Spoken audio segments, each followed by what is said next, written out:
മുന്നറിയിപ്പ് നൽകി. നമ്മുടെ സംസ്ഥാനത്തെ ഏറ്റവും പ്രധാനപ്പെട്ട ഉത്സവമായ ഓണം പോലെ തമിഴർക്ക് ഏറ്റവും വലിയ ആഘോഷമാണ് പൊങ്കൽ. നമ്മുടെ ഓണത്തിന് നമ്മുടെ സർക്കാർ നമ്മുടെ ജനങ്ങളെ മറന്നു എങ്കിലും തമിഴ്നാട് സർക്കാർ ഇപ്പോൾ വലിയ പ്രഖ്യാപനങ്ങൾ നടത്തിയിരിക്കുകയാണ്. പൊങ്കലിനോടനുബന്ധിച്ച് തമിഴ്നാട്ടിലെ എല്ലാ ആളുകൾക്കും MK സ്റ്റാലിൻ 1000 രൂപ പ്രഖ്യാപിച്ചു. എല്ലാ റേഷൻ കാർഡ് ഉടമകൾക്കും പൊങ്കൽ കിറ്റിനൊപ്പം 1000 രൂപ നൽകും.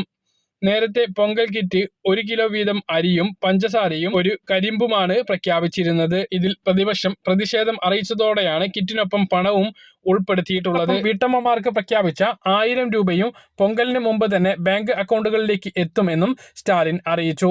സാധാരണയായി എല്ലാ മാസവും 15-ാം തീയതിയാണ് വീട്ടമ്മമാർക്ക് വേതനം നൽകുന്നത്. പൊങ്കൽ പ്രമാണിച്ച് ഇത് 10-ാം തീയതി തന്നെ വിതരണം ചെയ്യുമെന്നാണ് മുഖ്യമന്ത്രി സ്റ്റാലിൻ അറിയിച്ചിട്ടുള്ളത്. സംസ്ഥാനത്ത് ഇനി സെപ്റ്റംബർ മാസത്തെ സാമൂഹ്യ സുരക്ഷാ പെൻഷൻ ആണ് നമ്മൾ കാത്തിരിക്കുന്നത്.